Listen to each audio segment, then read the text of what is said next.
ఉజ్జయిని మహంకాళి ఆలయం దగ్గర నుంచి మా ప్రతినిధి హరీష్ లైవ్ లో సిద్ధంగా ఉన్నారు. హరీష్,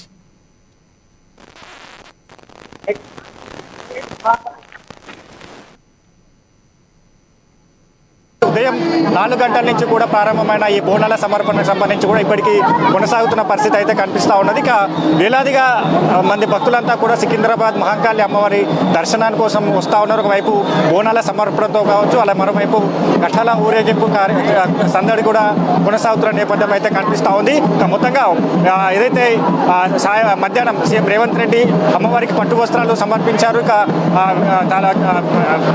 ఇతర నేతలకు సంబంధించి కావచ్చు, పిసిసి చీఫ్ మహేష్ కుమార్ కావచ్చు, బీజేపీ నుంచి బండి సంజయ్, అలాగే విఎస్తో పాటుగా పలువురు నేతలంతా కూడా అమ్మవారిని దర్శించుకున్నారు. ఇక సినీ తారలకు సంబంధించి కూడా అమ్మవారిని దర్శించుకున్న పరిస్థితి అయితే కనిపిస్తూ ఉంది. మొత్తంగా మొదటి ఉదయం ఏదైతే క్యూ లైన్లో సందడి ఉందో అదే సందడి కొనసాగుతున్న పరిస్థితి అయితే కనిపిస్తూ ఉన్నది. ఇక ఈసారి అంటే గత ఏడాదితో పోలిస్తే ఈసారి కూడా అత్యధికంగా భక్తులంతా కూడా అమ్మవారిని దర్శించినందుకు ఉజ్జయిని మహంకాళి ఆలయానికి చేరుకున్న పరిస్థితి అయితే కనిపిస్తూ ఉన్నది. ఇక ఉదయం నుంచి కూడా ఇదే కోలాహలం కొనసాగుతున్న పరిస్థితి. సికింద్రాబాద్ పరిసర ప్రాంతాలంతా కూడా డప్పు చప్పులు అలాగే బోనాల ఊరేంపుతో మారుమవుతున్న పరిస్థితి అయితే కనిపిస్తూ ఉంది. ఇక మధ్యాహ్నం 1 గంట నుంచి 3 గంటల వరకు శివసత్తులకు సంబంధించి కూడా ప్రత్యేక సమయాన్ని కేటాయించారు. ఆ సమయాల్లో శివసత్తులకు సంబంధించి కూడా వారి బోనాలను సమర్పించేందుకు ప్రత్యేక విఐపి క్యూ లైన్లను కూడా ఏర్పాటు చేసిన పరిస్థితి అయితే కనిపిస్తూ ఉన్నది. ఇక మొత్తంగా ఈ ఏడాదికి సంబంధించి బోనాల జాతర ఉత్సాహంగా కోలాహలంగా మారిందని చెప్పొచ్చు. ఇక ఘటాల ఊరేంపు ఇప్పుడిప్పుడే ప్రారంభమైంది. ఇక రాత్రి పలహారం బండ్లు అలాగే ఘటాలు అలాగే రేపు సంబంధించి కూడా పలహారం బండ్ల ఊరేగింపు ఉండబోయే అవకాశాలు అయితే కనిపిస్తూ ఉన్నాయి.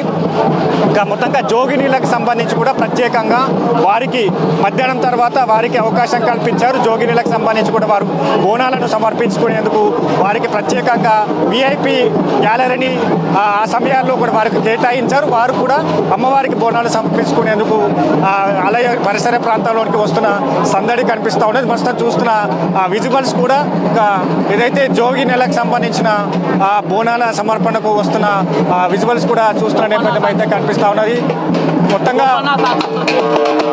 ఈసారి సంబంధించి కూడా బోనాల సందడి కొనసాగుతుంది. బోనాల సందడి కొనసాగుతున్న పరిస్థితి ఉందని చెప్పొచ్చు. ఇక ఉదయం నుంచి కూడా ఇదే కోలాహలం మొదలవుతున్నది. ఇక 6 క్యూ లైన్లను ఏర్పాటు చేసినప్పటికీ కూడా భక్తుల తాకిడి పెరిగిన పరిస్థితి ఉంది. ఒకవైపు సాధారణ భక్తులు కావచ్చు, మరోవైపు బోనాలు సమర్పించేందుకు వచ్చిన భక్తులు కావచ్చు. ఉదయం నుంచి కూడా దాదాపుగా 5 గంటల నుంచి 6 గంటల వరకు క్యూ లైన్లో వేచి ఉండే పరిస్థితి. ఇక మొత్తంగా ఇప్పటి వరకు అయితే 2 లక్షలకు పైగా ఏదైతే 1,50,000కు పైగా కూడా భక్తులు అమ్మవారిని దర్శించుకున్న పరిస్థితి అయితే కనిపిస్తూ ఉంది. ఇక మరికొంతమంది ఈసారి ఏర్పాటు ఎట్లా ఉన్నాయి? ఈసారి ఏర్పాటు ఏమున్నాయి, శివసత్తులను ఎప్పటికీ ఏడిపించే ప్రభుత్వం వస్తుంది తప్ప వేరేం లేదు. గత సంవత్సరంలో బీఆర్ఎస్ ఉంటే చాలా మంచిగా ఉండే, మాకు అన్ని అనుకున్నట్టు టైమింగ్ అనేది ఉండబోయేది. ఇప్పుడు వచ్చిన తర్వాత అమ్మవారికి బోనం తెచ్చారని టైమింగ్ పెడతా ఉన్నాయి. ఎవరికి పుట్టిన టైమింగ్ పక్క రాష్ట్రాలు తెచ్చుకొని బుద్ధి తెచ్చుకోవాలి. సీఎం కొంచెమైనా శివసత్తుల్ని పట్టించుకోరు, ఎవరు పట్టించుకోడు. కొంతమందికి జాబ్ అని ఇచ్చిండో మురిపించిన అంతే చేసిన, ఇంకేం చేసిన ఆయన చేసేది. ప్రత్యేకంగా మీకు సమయాన్ని కేటాయించారు, మీకే ఒక విఐపి గ్యాలరీ ఏర్పాటు చేశారు. ఏమి ఇబ్బంది కలిగింది? ఏమీ లేదు. ఏమి ఇచ్చిండు, శివసత్తులకు బాధలు తెలుసుకోమని చెప్ప ముందు సీఎం గారికి. సీఎం వచ్చేటప్పుడు మేడారంలో పాదయాత్ర స్టార్ట్ చేసినప్పుడు ఫస్ట్ కంకణ నేను కట్టాను, మా బాధలు ఏంటో తెలుసుకోమని చెప్పండి సీఎం గారికి ముందు.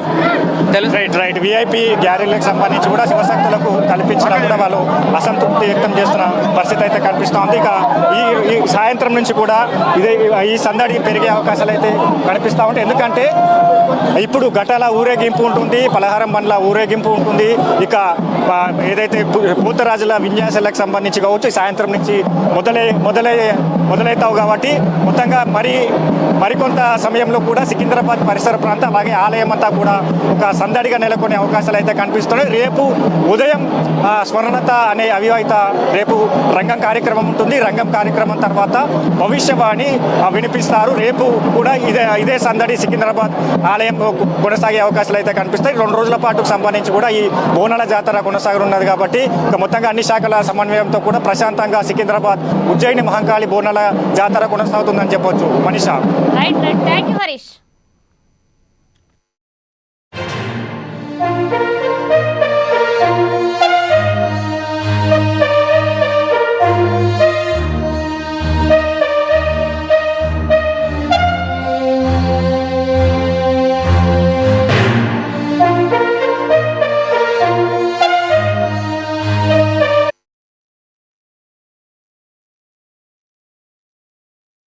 చాలా కొంచెం మనోవేదనతో వచ్చే శివశక్తులను బాధ పెట్టడం ప్రభుత్వానికి మంచిది కాదు.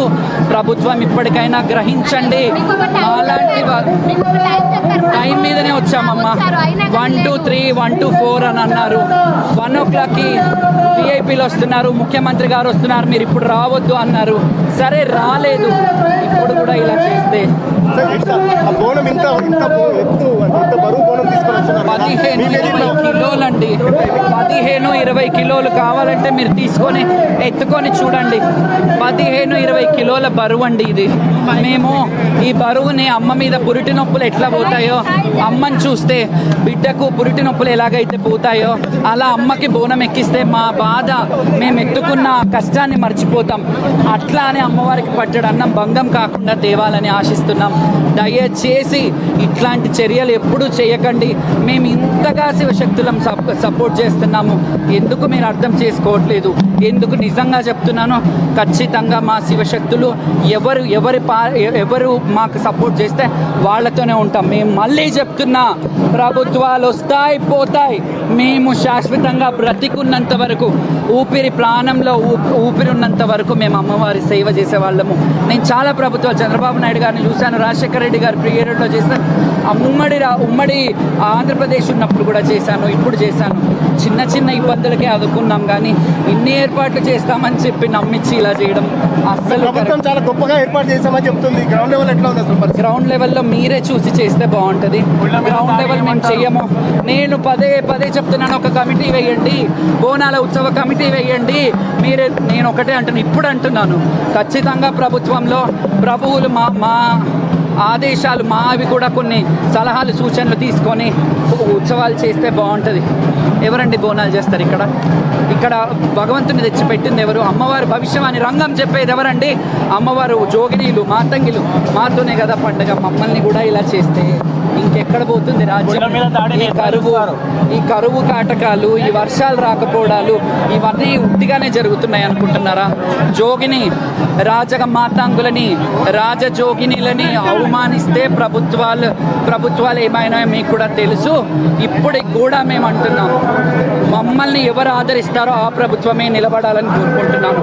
అది ఎవరైనా సరే, ఏ ప్రభుత్వమైనా, గతంలో అయినా ఇదైనా మాకు ఎందుకంటే మరి మా ఊళ్ళల్లో కూడా ఈ గుడిలో ఒకరినన్నా మా శివశక్తులను బోర్డు మెంబర్ని పెడితే వాళ్ళు వచ్చి మమ్మల్ని తీసుకుపోయేవారేమో. ఎవరినన్నా ఒకరిని బోర్డు వేయొచ్చు కష్టతో వస్తున్నాం, కానీ చాలా కొంచెం మనోవేదనతో వచ్చే శివశక్తులను బాధ పెట్టడం